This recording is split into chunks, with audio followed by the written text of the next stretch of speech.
میں نہیں بناتی. ٹھیک ہے, آپ کو غصہ آیا, آپ نے کہا تجھے طلاق, تو اس کے بعد آپ نے اس سے بات بند کر دی. اب طلاق تو دے دی آپ نے, طلاق تو دے دی. اب وہ 10 دن کے بعد 15 دن کے بعد وہ آتی ہے اور کہتی ہے کہ مجھے معاف کر دیں, مجھ سے غلطی ہوئی, اس وقت میں غصے میں تھی, میں نے ویسے کہہ دیا کہ کھانا نہیں بناؤں گی. آپ 10 دوستوں کو بلائیں, 10 لوگوں کی روٹی بنانے کے لیے تیار ہوں, آپ 2 کی بات کرتے ہیں, 10 کے لیے بنا. تو اب آپ کو کیا کرنا چاہیے؟ اب اس نے معافی مانگ لی ہے تو آپ کو رجوع کر لینا چاہیے, کیونکہ تقوی یہی ہے نا, اللہ کا خوف ہے. آپ اس سے بدلہ نہیں لے رہے ہیں, اس نے معافی, اپنی غلطی تسلیم کر لی, اس نے آپ کی حکم عدولی کی, نافرمانی کی, آپ کے حکم کا انکار کیا. تو آپ ویسے پوچھ لیتے کہ بھائی تم کیوں انکار کر رہی ہو, طبیعت تو ٹھیک ہے, بیمار تو نہیں ہو, لیکن اس میں اگر کچھ بغاوت کے جذبات تھے تو آپ نے اس کو ٹھیک کرنے کے لیے ایک طلاق دی, ایک طلاق دی, ایک سے زیادہ دینا ویسے حرام. تو اللہ تعالیٰ یہ کہتا ہے کہ طلاق دینے کے بعد تقوی کو پیش نظر رکھا جائے. اسی طرح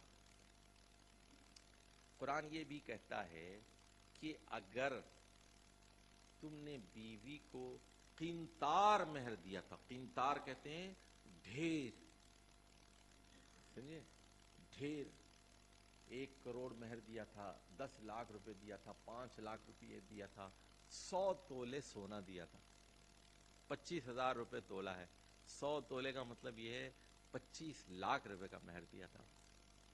10 تولے کا مطلب کیا ہے؟ 2.5 لاکھ روپے. ابھی تو 28,000 روپے ہو گئے, سونا مہنگا ہوتا جائے. تو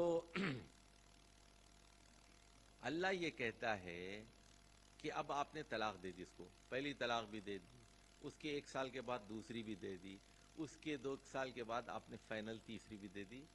اب آپ نے دیے تھے اس کو 100 تولے سونا مہر میں دیا تھا, آپ اس کو لے نہیں سکتے, مہر واپس نہیں لے سکتے.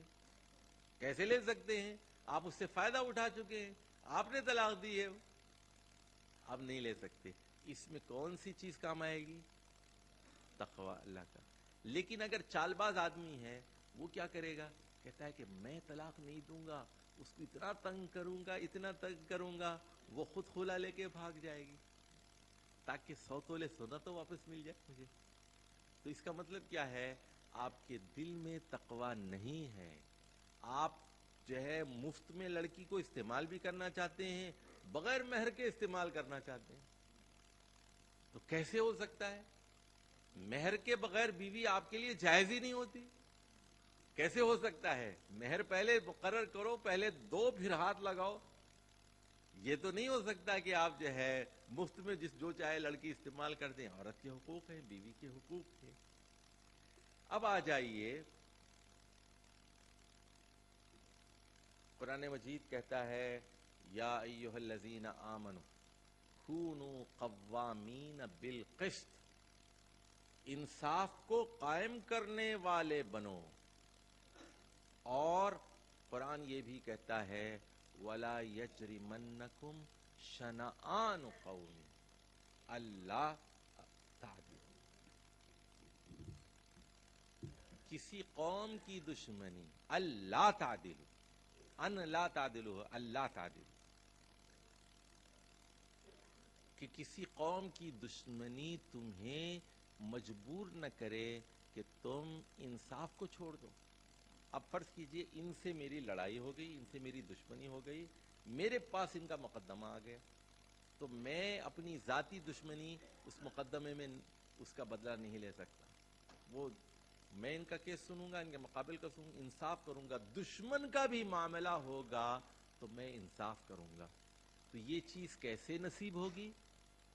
پھر وہی ہے اللہ کے خوف سے, اللہ کے ایمان.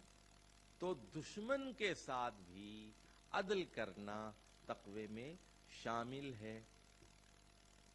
اسی طرح اب غور سے سنیے, فرض کیجئے ایک آدمی نے آپ کے باپ کو قتل کر دیا، آپ کے گاؤں کے ایک آدمی نے آپ کے والد کو قتل کر دیا، تو شریعت کیا کہتی ہے ایسی صورت میں؟ شریعت یہ کہتی ہے جس آدمی نے آپ کے والد کو قتل کیا ہے اس کو گرفتار کیا جائے، اس کو پکڑا جائے، پولیس کے حوالے کیا جائے اور اس سے بدلہ لیا جائے۔ لیکن آپ کیا کرتے ہیں؟ اس آدمی ایک کو نہیں پکڑتے، آپ جاتے ہیں اس کو بھی گولی مار دیتے ہیں، اس کی بیوی کو بھی مار دیتے ہیں، اس کے 3 بھائیوں کو بھی مار دیتے ہیں، اس کے بچوں کو بھی مار دیتے ہیں۔ ایک قتل کے بدلے میں آپ 6 لوگوں کی جان لیتے ہیں۔ یہ کیا ہے؟ یہ آپ حد سے تجاوز کر رہے ہیں، حد سے تجاوز کر رہے ہیں۔ سمجھ گئے بات آپ؟ تو اپنے آپ کو، اب یہاں ایک اور بات معلوم ہوئی کہ غصے کی حالت میں اپنے آپ کو تھامنا اور اپنے آپ کو روکنا بھی تقوی ہے۔ اچھا جی، اب آ جائیے 2-3 باتیں اور میں بتاؤں گا۔ یا ایھا الذین آمنوا قولوا قولا اتقوا اللہ وقولوا قولا سدیدا۔ تو معلوم یہ ہوا کہ بات کرو تو سیدھی بات کرو، قول سدید سے کام لو۔ تو معلوم یہ ہوا گفتگو میں بھی تقوی پیش نظر ہو، گفتگو میں گالی گلوچ نہ ہو، کوئی بد یعنی برے الفاظ استعمال نہ کیے جائیں، یہاں بھی تقوی ہے۔ اچھا، سورۃ الحجرات میں ہم یہ بھی دیکھتے ہیں کہ یا ایھا الذین آمنوا اجتنبوا کثیرا من الظن ان بعض الظن اثم ولا یغتب بعضکم بعضا۔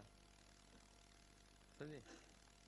تو واتقوا اللہ، وہاں بھی واتقوا اللہ کہا گیا کہ تجسس مت کرو، غیبت مت کرو، بدگمانی سے کام مت لو، اللہ سے ڈرتے رہا کرو۔